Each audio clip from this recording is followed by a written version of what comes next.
இப்போ தானே பாத்திரத்தெல்லாம் கழுவி போட்டுட்டு வந்து உட்கார்ந்தேன். அதுக்குள்ளே எதுக்கு இந்த கழுவி வந்து நட்டாமணிக்கு? அடியே, என்ன இங்கே வந்து உட்காந்துக்கிட்டு இருக்க? உன்னை பாத்திரத்தை தானே கழுவ சொன்னேன்.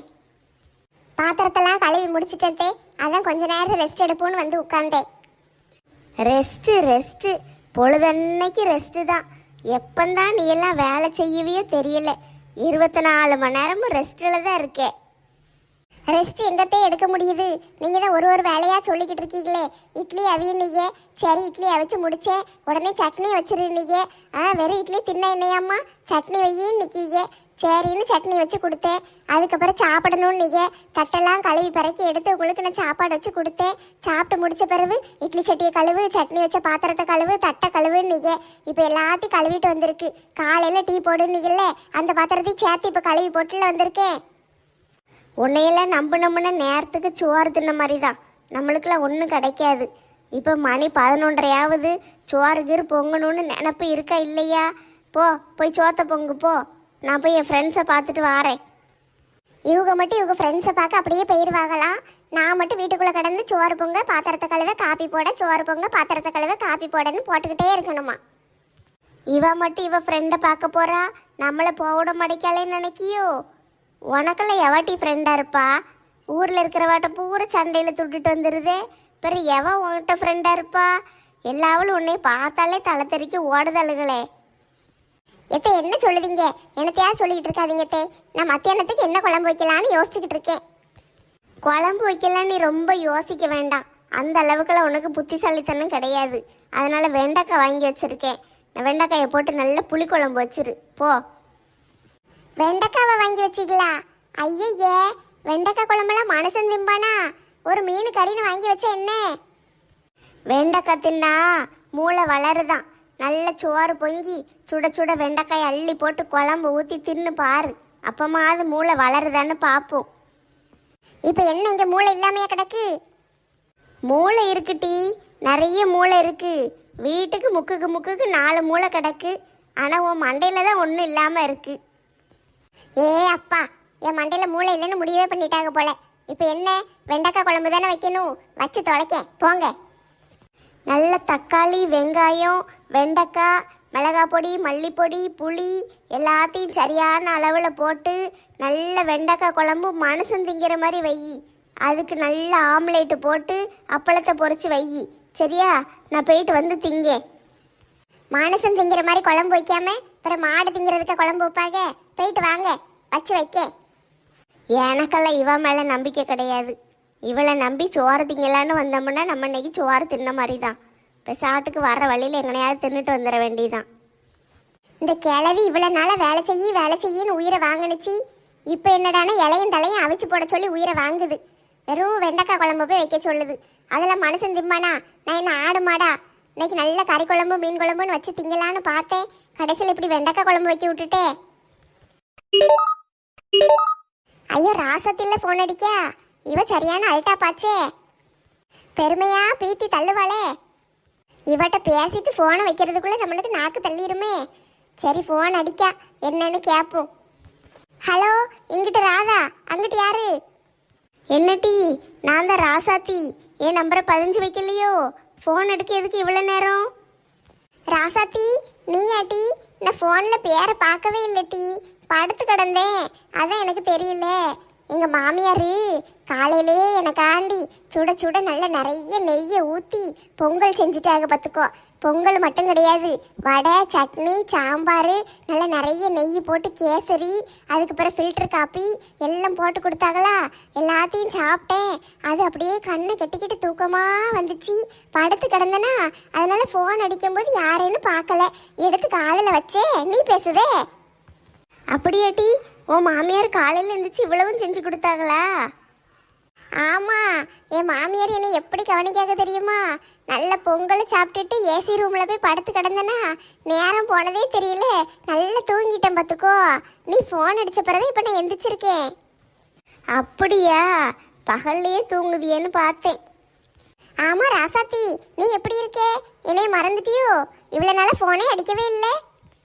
எனக்கு பேசுறதுக்கு எங்கே நேரம் இருக்கிறாதா? எங்கள் வீட்டுக்காரு தினம் காலையில் ஆஃபீஸுக்கு போகும்போது எனக்கு ஃபோன் அடிக்காரு. பேசிக்கிட்டே இருக்கேன். அந்த மனுஷன் போகிற வரைக்கும் ஃபோன் பேசுதாரு. போனதுக்கு பிறகு என்கிட்ட பேசிக்கிட்டே தான் இருக்காரு. அங்கே ஒரு பக்கம் கம்ப்யூட்டரில் வேலை பார்த்துக்கிட்டு இந்த பக்கம் எனக்கு ஃபோன் பேசிக்கிட்டே இருப்பாரா. எனக்கு அப்படியே நேரம் போயிடுது. சரி சனி ஞாயிறு உங்களுக்கெல்லாம் ஃபோன் அடிக்கலான்னு பார்த்தா அந்த மனுஷன் வாராசாத்தி வெளியே போவும் என்னை வெளியே கூட்டிகிட்டு போயிருந்தாரு. வாரம் எங்கேயாவது கூட்டிகிட்டு போயிருந்தாரு. சினிமா பார்க்கு பீச்சின்னு எங்கேயாவது கூட்டிகிட்டு போகிறாரு. நேற்று கூட பாரு ஒரு 10 பவுனுக்கு எனக்கு ஒரு சங்கிலி வாங்கிட்டு வந்தார். நல்லா அழகாக இருந்துச்சு. சரி அதான் உன்கிட்ட சொல்லுவோமேன்னு உனக்கு ஃபோன் அடித்தேன். 10 பவுனுக்கு தங்க சங்கிலியா? நல்ல பெருமை பீத்துறதுக்குன்னே ஃபோன் அடிப்பாளுங்க. இப்போ வீட்டுக்காரு சங்கிலி வாங்கி கொடுத்தா என்ன, வாங்கி கொடுக்கலன்னா என்ன? ஏன்ட்ட எதுக்கு இப்போ சொல்லி வைத்தறிச்சல கிளப்பிக்கிட்டு இருக்கா? என்ன சத்தத்தையே காணும், வாயடைச்சு போயிட்டியோ? போன வாரம் தான் அந்த மனுஷன் 5 பவுனுக்கு ஒரு நெக்லஸ் வாங்கிட்டு வந்து கொடுத்தாரு. ஏங்க எனக்கு இது மாடலே பிடிக்கல, நல்லாவே இல்லைன்னு சொல்லிட்டேன். அதனால அந்த மனுஷன் மனசுக்குள்ளேயே வச்சுக்கிட்டு இந்த வாரம் 10 பவுனுக்கு வேற ஒரு மாடலில் நல்ல பெரிய நெக்லஸாக வாங்கிட்டு வந்துட்டாரு. அடுத்த வாரம் வேற காசு மாலை வாங்கி தரேன்னு சொல்லியிருக்காரு. என்ன செய்ய, அந்த மனுஷன் இப்படி வாங்கி கொடுத்துக்கிட்டே இருக்காரு. போடுறதுக்கு தான் எனக்கு கழுத்தே காணாது போல. ஏ கடவுளே, கழுத்து காணாதாமல்ல கழுத்து. இப்போ இதெல்லாம் இவகிட்ட எவ கேட்டா? என்னைய வயிற்றுச்சல கிளப்புறதுக்குன்னே வருவாளுக போல. நான் பாட்டுக்கு செவனேன்னு உட்காந்துக்கிட்டு இருந்தேன். இந்த அத்தை கிழவி என்னடானா வந்து சோத்த பொங்கு அதை செய் இதை செய்யுங்கு. இவளுக்கு என்னடானா ஃபோன் பண்ணிக்கிட்டு புருஷங்காரன் அதை வாங்கி கொடுத்தா இதை வாங்கி கொடுத்தான்னு பீத்துதழுக. ஏ ராதா, லைன்ல இருக்கியா? உன்ட்ட ஒன்று சொல்ல மறந்துட்டோம்ட்டி. அடுத்த வாரம் நான் எங்கள் வீட்டுக்காரர் வெளிநாட்டுக்கு டூரு போகிறோம், துபாய்க்கு. அங்கே போய் ஃபோட்டோலாம் எடுத்து எடுத்து உனக்கு எல்லாத்தையும் அனுப்பி விடுதேன்னு. இந்த இப்போ ஏரோப்ளைன் டிக்கெட்டு எல்லாத்தையும் நான் உனக்கு ஃபோட்டோ எடுத்து அனுப்புதேன், நல்லா பாருன்னு. ஆமாம், இப்போ நான் எல்லாத்தையும் பார்க்கணும். பார்த்து 2 கண்ணு அவிஞ்சு போகணும். அதுக்கு தானே இப்போ ஃபோன் அடிச்சிருக்கா. என்ன ராதா, சத்தத்தையே காணும்? உனக்கு மட்டும்தான் உருட்ட தெரியும்னு நினச்சியா? நான் யாரு, இப்போ எப்படி உருட்டுதேன்னு பாரு. ஏ ராதா, ஃபோனில் இருக்கியா இல்லையா? கட் பண்ணிட்டு போயிட்டியோ? இருக்கேன் டி, லைனில் தான் இருக்கேன், கேட்டுக்கிட்டே இருக்கேன். உங்கள் வீட்டுக்காரர் செய்யறதெல்லாம் சொன்னேன்ல, அதே மாதிரி எங்கள் வீட்டுக்காரர் செய்யறதெல்லாம் சொன்னேன்னு நீ தாங்க மாட்ட போலையே. உங்கள் வீட்டுக்காரா? உங்கள் வீட்டுக்காரர் என்ன செஞ்சாரு? எங்கள் வீட்டுக்காரு பணம் தங்கம்னு கொண்டு வந்து போட்டு குமிச்சுக்கிட்டுல இருக்காரு. அவர் தினம் கெட்டுக்கெட்டா பணத்தை அள்ளி கொண்டு வந்து வீட்டில் போட்டுருந்தாரு. வீட்டில் எங்கே வைக்கனே தெரியல. எனக்கு வேற ஒரே தங்கமாக வாங்கி கொடுத்துக்கிட்டு இருக்காரு. நான் தங்கத்தை போட்டுக்கிட்டு தான் எப்பவும் மினுக்கிக்கிட்டு அலையுவேன். காதில் சிமிக்கி போட்டிருப்பேன், கழுத்தில் நெக்லஸ் போட்டிருப்பேன், எல்லாம் போட்டுட்டு தான் அலைவேன். எங்கள் வீட்டுக்காரு கொண்டு வந்து வைக்கிற பணத்தை வைக்கிறதுக்கு எங்கள் வீட்டில் இடமே இல்லை பார்த்துக்கோ. பீரோவில் கொஞ்சம், கட்டில் கடியில் கொஞ்சம், அங்கே கொஞ்சம் இங்கே கொஞ்சம்னு எங்கே பார்த்தாலும் பணமாக தான் கிடக்கு. வீட்டில் அரிசி பருப்பு இருக்கோ இல்லையோ பணமாக கிடக்கு. நாங்கள் ஒரே ஹோட்டல் சாப்பாடு தான். வீட்டிலலாம் சோறு பொங்குற பழக்கமே கிடையாது. இன்றைக்கி தான் ஏதோ எங்கள் அத்தை எனக்காண்டி பொங்கல் செஞ்சு கொடுத்தாங்க. இல்லைன்னா நாங்களாம் ஹோட்டலில் தான் சாப்பிடுவோம். பணத்தை வைக்க வீடு காண மடக்கின்னு புதுசாக இப்போ ஒரு வீடு கட்ட போகிறோம் டி. மாளிகை மாதிரி ஸ்விம்மிங் பூல்லாம் வச்சு வீடு கட்ட போகிறோம். வீட்டுக்குள்ளே 10 காரை நிப்பாட்டி வைக்க போகிறேன். வீட்டுக்கு செலவு எவ்வளோ தெரியுமா? 25 கோடிக்கு ரெடி பண்ணி வச்சுருக்கோம். அடேங்கப்பா, உங்கள் வீட்டுக்காரர் உன்னையும் நல்லா தான் வச்சுருக்காரு போலையே. தங்கத்தெல்லாம் நான் மதிக்கவே மாட்டேன் டி. எங்கள் வீட்டில் தங்கம்லாம் அங்கனை இங்கனையும் கிடக்கும். அதனால் எனக்கு தங்கம்லாம் பெருசாக இது கிடையாது. எனக்கு நல்ல பெரிய வீடு வேணும்னு எங்கள் வீட்டுக்கார்ட்ட சொன்னேன். அதனால் இந்த ஊரில் இந்த நாட்டிலே இல்லாத அளவுக்கு உனக்கு ஒரு நல்ல வீடு கட்டித்தாரேன்னு சொல்லி இடம் வாங்கி எல்லாம் ரெடி பண்ணிட்டாரு. அடுத்த வாரம் கட்ட ஆரம்பிக்க போகிறோம். அப்படியா? சரி சரி, நீ பாரு, நான் பிறகு பேசுவேன். என்ன வாய் ஒரு மாதிரி குளறிக்கிட்டு போகுது? ஒன்றும் இல்லை டி, துணி துவைக்க போகிறேன், பிறகு பேசுதேன். வீட்டில் அது இருக்குது இது இருக்குன்னா துணி துவைக்க போகிறேங்க. துணி துவைக்கிறதுக்கு ஒரு வேலைக்காரியை போட வேண்டியதுன்னு. வாஷிங் மிஷினில் துணி அள்ளி போட்டால் துவைக்க போகுது. ராதாவா கொக்கா என்கிட்டே உன் வேலையை காட்டுதியா? நான் உருட்டுக்கு ஓடிட்டல்ல. ஆஹா, இப்படிப்பட்ட ஒரு ஆளைத்தானே நான் தேடிக்கிட்டு இருந்தேன். இவ சரியான பணக்காரியா இருப்பா போலயே. கோடி கோடியா பணம் வச்சிருக்கா. 25 கோடிக்கு வீடு கட்ட போறா. வீட்டுக்குள்ள தங்கம் பணம்லாம் எங்கெங்க கிடக்குன்னே தெரியல, அப்படி கொட்டி கிடக்குன்னு இருக்கா. அதனால இன்னைக்கு நம்ம இவ வீட்டை கொள்ளையடிச்சிட வேண்டிதான். இவ வீட்டை கொள்ளையடிச்சோம், நம்ம வேற எந்த வேலையும் செய்ய வேண்டாம், வாழ்க்கையில செட்டில் ஆயிடலாம். காலையில தான் நம்ம மகன் கார் வேணும்னு கேட்டா. எங்க வீட்டுக்கார்ட்ட போய் சொன்னேன். அவரு துட்டு தாரேன்னாரு. எங்க வச்சுட்டு போனாருன்னு தெரியலையே. சரி போய் பார்ப்போம், எங்கனையாவது இருக்கும். ஆஹா, பிள்ளை இன்னைக்கு தான் கார் கேட்டானா? கேட்ட உடனே வாங்கி கொடுக்க போறா. வீட்டுக்குள்ள துட்டு எங்கனையாவது இருக்கும், எடுத்துட்டு போய் வாங்கிக்கிடுவோங்க. அவ்வளவு பெரிய பணக்காரியா? இப்படி ஒரு ஆளை நான் பார்த்ததே இல்லையே. சரி, இன்னைக்கு இவ வீட்டை பூரம் தொடச்சி எடுத்துட வேண்டியதான். இந்த சிவா பையன் சொன்ன கேட்கானா? ரிமோட் கண்ட்ரோல் கார் வேணும் வேணும்னு உயிரை வாங்குதான். கடைக்காரன்ட்ட போய் விசாரிச்சா அவன் 300 ரூபா 400 ரூபாங்க. நம்ம அவளை துட்டு கொடுத்து வாங்க முடியுமா? சரி, இன்னைக்கு ஒரு தடவை போய் 150 ரூபாய்க்கு தருவானான்னு கேட்டு வருவோம். 150 ரூபாய்க்கு தாரேன்னானா சரி அடுத்த வாரம் வாரேன்னு சொல்லிட்டு வருவோம். நம்ம எல்லாரும் சேர்ந்து உட்கார்ந்து கதை பேசுறது எனக்கு ரொம்ப பிடிச்சிருக்கு. நம்மலாம் சின்ன பிள்ளையில எப்படியெல்லாம் விளையாண்டுக்கிட்டு அலைஞ்சோம். இப்பதான் எல்லாரும் ஒண்ணா சேர்ந்துருக்கோம். எல்லாரும் தினம் வந்துருங்க டி, கொஞ்ச நேரம் கதை பேசுவோம். சரி, எல்லாம் சோறு கறியெல்லாம் ஆக்கிட்டு வந்துட்டீங்களா? காலையிலே என் மருமவக்காரி குழம்பு வச்சுட்டா. இன்னைக்கு சாம்பார் வச்சு காலிஃப்ளவர் பொரிச்சு அவரைக்காய் கூட்டு வச்சு எல்லாம் வச்சுட்டா. என் மவனும் என் பேரனும் கிளம்புனாங்கல்ல, அவங்களுக்கு சாப்பாடு கட்டி கொடுக்கணுமேனு எல்லாம் செஞ்சுட்டா. இன்னும் சோறு மட்டும் அவங்களுக்கு தான் செஞ்சோம். எனக்கு என் மருமவளுக்கும் மத்தியானம் சாப்பிடும்போது சுட சுட பொங்கணும். மற்ற வேலையெல்லாம் கிடையாது, எல்லாத்தையும் முடிச்சாச்சு. அப்படியாட்டி ரொம்ப சந்தோஷம். உன் மருமக எல்லாத்தையும் பார்த்துக்கிட்டு தானே? சரி சரி. முனியம்மா, உங்க வீட்டுல எப்படி? உன் மருமகள் எல்லா வேலையும் முடிச்சிருப்பல்ல? கிழிச்சா காலையில் எந்திரிச்சு டீயை குடுன்னு அவட்ட 10 தடவை கேட்ட பிறதான் டீ போடையே போனா. போட்டு முடிச்சு என்னமோ ஒரு கழனி தண்ணி மாதிரி ஒரு டீயை கொண்டு வந்து கொடுத்தா. அதை குடிச்சிட்டு உட்காந்துக்கிட்டு இருந்தேன். பசிக்க ஆரம்பிச்சிட்டு இட்லி வேணும்னு கேட்டேன். இட்லியான்னு சுற்றி வந்தா. அதுக்கு பிறகு ஒரு தேங்காய் சட்னியை வச்சு ஒரே ஒரு சட்டி இட்லி மட்டும் அவிச்சு கொடுத்தா. அதை நானும் சாப்பிட்டு அவளும் சாப்பிட்டு என் பேரனும் சாப்பிட்டு எல்லாரும் அதையே சாப்பிட்டுக்கிட்டோம். அதுக்கு பிறகு அந்த சட்டி பானையெல்லாம் கழுவி போட்டுட்டு மகாராணி சொகுசா மரத்துக்கடியில் உட்காந்து ஃபோனை நோண்டிக்கிட்டு இருக்காங்க. அவள் என்னைக்கு சாப்பாடு செஞ்சு என்னைக்கு நான் சாப்பிடன்னு தெரியல. காலையில் இட்லியெல்லாம் வச்சுருக்கல்ல, அது கொஞ்சம் டயர்டாக இருக்கும். அதனால் கொஞ்சம் நேரம் ரெஸ்ட் எடுத்துட்டு பிறவாட்டி சோறு பொங்குவா. நல்ல பொங்குவா சோறு. நான்லாம் அதை எதிர்பார்க்கல. அவள் சோறு பொங்கி நான் தின்ன மாதிரி தான். நான் எங்கனையாவது இப்போ போகிற வழியில் ரோட்டு கடையில் எவனாவது இட்டு சோறு விற்றானா ஒரு பார்சல் வாங்கிட்டு போய் சாப்பிட வேண்டியதான். என்னடி இப்படி சொல்லுதே? மருமவளை நல்ல 4 பூரி கட்டையை கொண்டு வீசுன்னு வீசி சோத்த பொங்குட்டின்னு ஏசுறத விட்டுட்டு நீ கடையில் சோறு வாங்கி தின்னுக்கிட்டு அலைவியோ? எத்தனை நாளைக்கு இப்படி தின்னுக்கிட்டு அலைவே? அதானே, குழம்பு வைக்க தெரியலன்னா நீ ஏன் பார்த்துக்கிட்டு இருக்க? ஒரு 4 அடி அடித்து தோலை உரிச்சு தொங்க விடு. அதுக்கு பிறகு தன்னால் வலிக்கு வருவா. நாளை என் மருமவளுக்கு அப்படி தான் குழம்பு வைக்க சொல்லி கொடுத்துக்கிட்டு இருக்கேன். அவளுக்கு சோறு கறி பொங்க தெரியாமல் கிடையாது டி, அதெல்லாம் நல்லா செய்வா. ஆனால் சரியான கஞ்சாம்பத்தி. 1 ரூபா கூட வெளியே எடுக்க மாட்டா. துட்டு கொடுத்தா தானே காய்கறியெல்லாம் கடைக்காரன் தருவான். இவ அதெல்லாம் செய்ய மாட்டா. வீட்டில் இருக்கிற ஆளுகளுக்கு சோறு போட மாட்டா. இவ பாட்டுக்கு தெருவா சோறு கறின்னு பிச்சை எடுத்துக்கிட்டு அலைவா. துட்டு சேர்த்து வைக்க வேண்டியதான். அதுக்குன்னு வாழாமல் கிடந்து துட்டை சேர்த்து வச்சு என்ன செய்ய போறா? நல்ல வாழ வேண்டிய வயசில் வாழ்ந்துடணும். பிறகு நம்மளாம் சின்ன பிள்ளையில இப்படித்தான் துட்டு சேர்க்கன்ட்டு கொஞ்சம் கூட வாழாமல் விட்டுட்டோம். இப்போ வருத்தப்படுதோம். வயசு போன பிறகு எப்படி வாழ முடியும்? அப்பப்போ கொஞ்சம் நம்மளுக்கு தேவையானது செஞ்சுக்கிட வேண்டியதான்.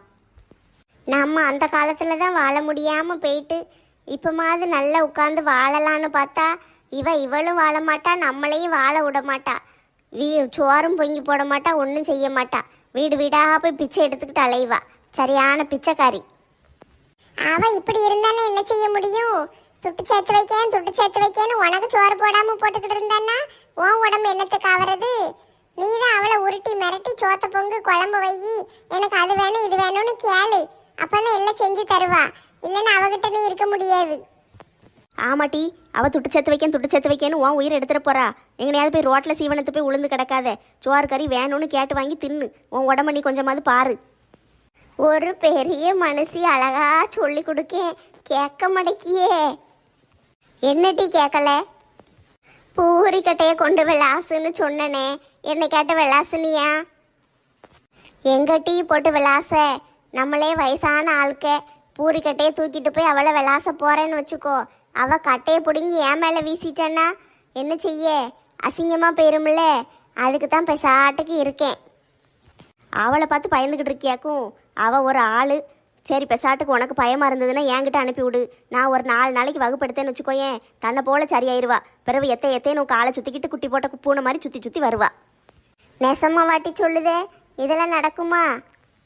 ஆமாம், ஒரு நாள் என் மருமவளுக்கு மங்கம்மா மருமவளுக்கு பிற நம்ம கனகா இருக்கல்ல, உனக்கு தெரியும்ல, அவள் மருமவா அந்த நெட்டையே வளர்ந்தவா இருப்பாளே, அவா எல்லாவளையும் சேர்த்து வச்சு நாளில் ஒரு நாள் வகுப்படுத்தேன்.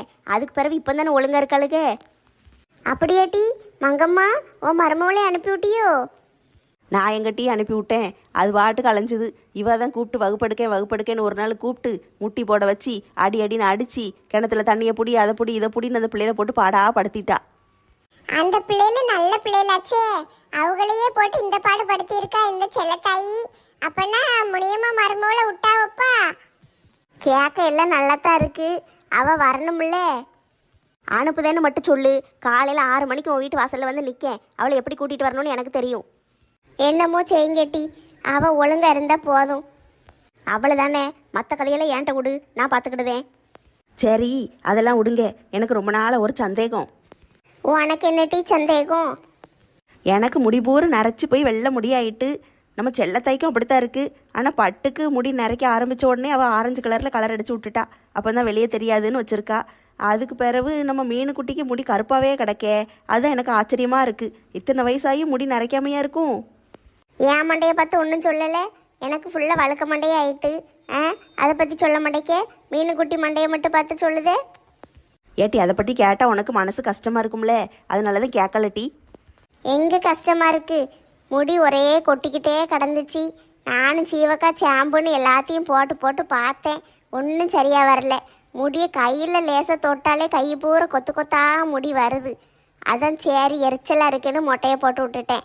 அதுக்கு பிறகு முடி லேசாக வளருது. வளர்ந்தாலும் அப்பப்போ மொட்டையை போட்டு வலிச்சு எடுத்துடுறது. ஆமாம் மீனுக்குட்டி, உன் முடி மட்டும் எப்படி கருப்பாக இருக்குது? கலர் அடிப்பியோ? இல்லட்டி, மீன் நிறைய சாப்பிடுவோம்ல. ஒரே மீன் பிடிக்க கடலுக்கு போய் போய் தினம் மீனாக சாப்பிடுவேன். மீன் நல்லா சாப்பிட்டாலே முடியல நிறைய சத்து இருக்கு முட்டி. அதான் முடி நிறைக்கவே இல்லை எனக்கு. நம்மளும் மீன் சாப்பிட தான் செய்தோம். ஆனால் இந்த அளவுக்கு முடி இல்லையே. இவன் முடி தான் நல்லா இருக்குது. நல்ல சின்ன பிள்ளை முடி மாதிரி வச்சுருக்கா. நம்ம மீன் வாரத்துக்கு ஒரு நாள் சாப்பிடுவோம். அவள் தினம் மீன் தானே திங்கா. கடலுக்கு மீன் பிடிக்க போனாலும் மீன் தான் திம்பா. வீட்டுக்கு வந்தாலும் அங்கே பிடிச்சிட்டு வந்தால் மீனை வச்சு தின்னுக்கிடுவா. அதனால தான் அப்படி இருக்கு போல. கண்ணும் நல்லா தெரியுதுல்ல. கொஞ்ச நாளாக கண்ணு தெரியாமல் அலைஞ்சல்லட்டி. அது ஆப்ரேஷன் பண்ணிட்டேன் முட்டி. அதனால கண்ணு சரியா போயிட்டு. காது தான் லேசாக கேட்க மாட்டேக்கி. அதுக்கு அப்பப்போ ஒரு காது மிஷின் எடுத்து மாட்டிக்கிடுதேன். அதனால பரவாயில்ல, இருக்கிற வரைக்கும் இப்படியே ஓட்டுவோம். எல்லாரும் உட்காந்து பேசிக்கிட்டு இருந்தால் நேரம் போகிறதே தெரிய மாட்டேங்கலட்டி. ஆமாம், மருமவ கறியை பூரா கூட்டம் போட்டு பேசுவாளுக. நம்மளும் அந்த கூட்டத்தில் தான் போய் உட்காந்து அவளுக்கு பேசுகிறத வாய் பார்த்துக்கிட்டே உட்காந்துக்கிட்டு இருக்கணும். இப்போ தான் நம்ம எல்லாரும் ஒன்றா சேர்ந்துருக்கோம். அதனால் இனிமேல் நம்ம கூட்டம் போட்டு பேசுவோம். தினம் வந்துருங்க டீ. கொஞ்ச நேரம் பேசிட்டு போவோம். ஆட்டும் ஆட்டும். வேற என்ன வேலை? தினம் பேச வேண்டிதான். ஓ பட்டர்ஃப்ளை பட்டர்ஃப்ளை நீ விரித்தாய் சிறகை. என்னது இது? பீரோ திறந்து கிடக்கு, துணியெல்லாம் கலைஞ்சு கிடக்கு. ஐயோ, இங்கிருந்து பட்டுச்சேலையை பூரா காணும். உள்ள இந்த சேலைக்கடியில தானே துட்டு வச்சிருந்தேன். ஒரு 1.5 லட்சம் 2 லட்சம் இருக்குமே. துட்ட பூரா காணும். ஐயோ, எங்க வச்சேன்னு தெரியலையே. துட்டு காணுமே. பட்டுச்சேலையை பூரா காணுமே. எங்க போச்சு எங்க போச்சு? இங்க தானே வச்சேன். காணும் காணும். சேலையை காணும், துட்டை காணும், ஒன்னையும் காணும். ஐயோ, யாரோ வந்து துட்டு எடுத்துட்டு போயிட்டாங்களா? பீரோ வேற திறந்து கிடக்கே. வீட்டில் வச்சது எப்படிமா காணாம போகும்? வீட்டு சாவி நம்மகிட்ட இருக்கு. இதெல்லாம் நான் வச்சிருந்தது என் மாமியாருக்கு கூட தெரியாதே. பீரோ சாவியை பூட்டி பூட்டி கையில வச்சுக்கிட்டாலே இவன். பீரோ சாவி ஏன்டதா இருக்கு, வீட்டு சாவி ஏன்டதா இருக்கு. இவ்வளவு பொருள் காணாம போயிருக்கு. எங்க போச்சுன்னு தெரியலையே. ஐயோ கடவுளே, எல்லாம் போச்சே. உண்ணாம தின்னாம கடந்து நான் சேர்த்து வச்சது பூரா போயிட்டே. யார் எடுத்துட்டு போனான்னு தெரியலையே. எவனோ திருட வந்திருப்பானோ. ஐயோ கடவுளே, போச்சே போச்சே, எல்லாம் போச்சே. என் வாழ்க்கையே போச்சே. 1 காசா 2 காசா தினம் சாப்பிடாம கிடந்து வீடு வீடா பிச்சை எடுத்து தின்னுட்டு அந்த துட்டெல்லாம் சேர்த்து வச்சனே. எங்கள் வீட்டுக்காரர் கொண்டு வந்து கொடுத்த துட்டை பூரா பீரோக்குள்ளே ஒளிச்சில வச்சேன். எல்லாம் மொத்தமாக போயிட்டே. இப்படி தெரிஞ்சிருந்தா சாப்பிட்டு வச்சு சந்தோஷமாவது இருந்திருப்பனே. கடவுளே, எல்லாத்தையும் மொத்தமாக பிடுங்கிட்டு போயிட்டியே. கடவுளே, உனக்கு கண்ணு இல்லையா? திருட்டு பையன் வந்து திருடிட்டு போகிற வரைக்கும் பார்த்துக்கிட்டா இருந்தேன். எந்த களவாணி பையன் களவாண்டிட்டு போனான்னு தெரியலையே. அவன் உருப்பிடுவானா? அவன் விளங்குவானா? அவன் நாசமாக போயிடுவான். பேதியில் போவான். எவன் களவாண்டான்னு தெரியலையே. இப்போ எப்படி கண்டுபிடிக்க? இந்த போகிறேன், போலீஸில் போய் கம்ப்ளைண்ட் கொடுத்துட்டு வரேன். ஐயோ போச்சே போச்சே, என் பணம் பூரம் போச்சே. ஐயோ கடவுளே, நான் யாருக்கு என்ன பாவம் செஞ்சேன்? இப்படி மொத்தமா பிடுங்கிட்டு விட்டுட்டியே. ஒரு காசா 2 காசா குருவி சேர்க்கிற மாதிரில சேர்த்து வச்சேன். இப்படி போயிட்டே. என்ன டீ, சோறு பொங்கனியா இல்லையா? ஏம்மா இப்படி சோறு சோறுன்னு அலையுதீங்க? சோறாம்மா முக்கியம். சோறு பொங்கலான்னு தான் வீட்டுக்குள்ள வந்தேன். வந்து பார்த்தா பீரோ திறந்து கிடக்கு. பீரோல இருந்த நகை பணம் ஒன்னையும் காணும். என் பட்டு சேலையை பூரா காணும். எவனோ களவாணி பையன் வந்து களவாண்டிட்டு போயிட்டான் தே. என்ன சொல்லுதே, வீட்டுக்குள்ள களவாணி பைய வந்தானா? ஆமாத்தே, ஒத்த பொருள் கிடையாது. பழைய சேலையும் கிழிஞ்சு போன சேலையும் மட்டும்தான் பீரோக்குள்ள கிடக்கு. மற்ற பணத்தை நகை எல்லாத்தையும் களவாண்டிட்டு போயிட்டான் தே. ஒத்த தொட்டு கூட கிடையாது. பீரோ திறந்து போட்டுட்டா போனேன். நான் எப்படித்தே திறந்து போடுவேன்? உங்களுக்கு கூட தெரியாம துட்டு சேர்த்து சேர்த்து வச்சனே தே. ஒரு 2 லட்சம் ரூபா இருக்கும் தே. மொத்தமா போயிட்டு பீரோ சாவி என்கிட்ட தான் இருக்கு. வீட்டையும் பூட்டி சாவியை நான் தான் கையில வச்சிருந்தேன் தே. இப்பதான் வந்து திறந்து பார்க்கேன். உள்ள எல்லாம் கலைஞ்சு கிடக்கு தே. பீரோ திறந்து கிடக்கு. துட்டு இல்லை, ஒன்றும் இல்லை. ஐயோ போச்சே போச்சே. இப்போ நான் என்ன செய்வேன்? எல்லாம் போச்சு. என்னக்கா இப்படி ஆயிட்டு? அவங்க பாவம் கஷ்டப்பட்டு சேர்த்து வச்சேங்காக அவளை துட்டும் போயிட்டுங்காங்களே. ஏட்டி, எனக்கு என்னமோ இவ மேலே சந்தேகமாக இருக்கு. போய் சொல்லுவாளோ? 2 லட்சம் எப்படி வச்சிருப்பா? ஏக்கா ஏற்கனவே 1.5 லட்சம் வச்சுருந்தாங்கல்லக்கா, நம்மளுக்கு தெரியும்ல. அதை கொண்டு ஆஸ்பத்திரியில் கெட்டுனாங்களோ இல்லை அப்படியே ஓடி வந்துட்டாங்களோ தெரியல. 1.5 லட்சம் வச்சுருந்துருப்பாங்க. இப்போ அதுக்கு பிறகு துட்டு சேர்த்துருப்பாங்க. அவங்க தான் வீட்டில் சோறே பொங்க மாட்டாங்களே. இருந்தாலும் பாவம் டீ, 2 லட்சம்னு என்ன சும்மாவா வருது? எவ்வளோ கஷ்டப்பட்டு அவள் சேர்த்து வச்சிருப்பா. போலீஸில் சொல்லுவோம் டீ, வா. போலீஸில் சொல்கிறதுக்கு முன்னாடி தலைவர் வீட்டில் போய் கேமராவில் யார் வந்தால் என்னன்னு பார்த்துட்டு போங்க. அதுக்கு பிறகு போலீஸில் சொல்ல வசதியாக இருக்கும். ஏட்டி, நான் எவ்வளோ கஷ்டப்பட்டு துட்டு சேர்த்து வச்சேன் டி. உங்கள்கிட்டலாம் நான் எவ்வளோ பேச்சு வாங்கியிருப்பேன். துட்டு சேர்க்கேன்ட்டு நான் சோறு கறி கூட ஒழுங்காக சாப்பிடாம கிடந்தேன். ஒரு நல்ல சேலை எடுத்து கட்ட மாட்டேன், ஒன்றும் செய்ய மாட்டேன். அப்படியே அலைஞ்ச முட்டி துட்டு துட்டு துட்டுன்னு கடைசியில் பாரு எல்லாம் மொத்தமாக போயிட்டு. கிடச்சிரும், கவலைப்படாத. போலீஸில் சொல்லி யார் என்னன்னு பார்த்து பிடிச்சிருவோம். எந்த களவாணி பயலுக்கு என் வீட்டுக்குள்ளே வர்றதுக்கு தைரியம் இருக்கு? அடியே, நீயே துட்டு எடுத்து எங்கேயோ ஒளிச்சு வச்சுட்டு நாடகம் போடுதியோ? எத்தே, ஏன்தே இப்படியெல்லாம் பேசுறீங்க? என்கிட்ட துட்டு இருக்கிறதே உங்களுக்கு தெரியாதே. அப்புறம் எதுக்குத்தே உங்கள்கிட்ட நாடகம் போட போகிறேன்? 2 லட்சம் வச்சுருந்தேன் தே. 2 லட்சம் கொஞ்சம் கொஞ்சமாக சேர்த்து வச்சேன் தே. அவ்வளோ துட்டு போச்சு தே. சரி, உட்காந்துக்கிட்டு அழுதுகிட்டு இருக்காதீங்க. போங்க, தலைவர் வீட்டில் போய் கேமராவில் பாருங்க. போலீஸில் போய் ஒரு கம்ப்ளைண்ட் கொடுங்க. ஆமாட்டி, வா போவோம். என்னத்தே இப்படி ஆயிட்டு? எவ்வளோ கஷ்டப்பட்டு சேர்த்து வச்சேன் தே. சரி, புலம்பிக்கிட்டே நின்று என்ன செய்ய? போலீஸுக்கு போவோம், போ. ஏக்கா நீங்கள் போங்கக்கா, முன்னாடி போய்கிட்டே இருங்க. லட்சுமி அக்காவை கூட்டிகிட்டு நாங்களும் வாரோம். போலீஸில் கம்ப்ளைண்ட் கொடுத்துருவோம். தலைவர் வீட்டுக்கு போங்க முதல்ல. எத்தே, என் துட்டு கிடைச்சிருமாத்தே? கிடைக்கலன்னா நான் தூக்க மாட்டிக்கிட்டு தொங்கிடுவேன். மெண்டல் மாதிரி பேசாத, போ. துட்டு கிடச்சிரும். ஐயோ பாவம், அழும்போது பார்க்க பாவமாக தான் இருக்குது. மற்ற நேரம் தான் அவங்க மேலே கோவம் வருது. சரி வா, லட்சுமியை கட்ட போய் என்ன செய்யன்னு கேட்போம். அப்படி எந்த களவாணி பையக்கா ஊருக்குள்ளே வந்திருப்பான்? அந்த கிட்னி திருடனா இருக்குமோ? அவன் பணத்தெல்லாம் களை வாங்க மாட்டான், கிட்டனியை மட்டும்தான் திருடுவான். ஆட்களை தான் தூக்கிட்டு போவான். சிம்ரனை கூட்டிகிட்டு போகலான்னு பார்த்தோம்னா அவள் ஊருக்கு வேற போயிட்டா. இங்கே இல்லை, இருந்தால் உடனே ஓடி வந்துடுவா. சரி, இப்போ என்ன செய்ய? லட்சுமி அக்காவை மட்டும் கூட்டிகிட்டு நம்ம போலீஸ் ஸ்டேஷனுக்கு போவோமா? அத்தைலாம் இருக்காங்கல்ல, எல்லாரையும் கூட்டிகிட்டு போவோம். பொக்கவாய் தாத்தாவையும் கையில் பிடிச்சிக்கிடுவோம். சரிக்கா, அப்போ போய் நம்ம ஏதாவது ஒன்று செய்வோம். எல்லாரையும் கூட்டிகிட்டு போலீஸ் ஸ்டேஷனுக்கு போவோம், வாங்க.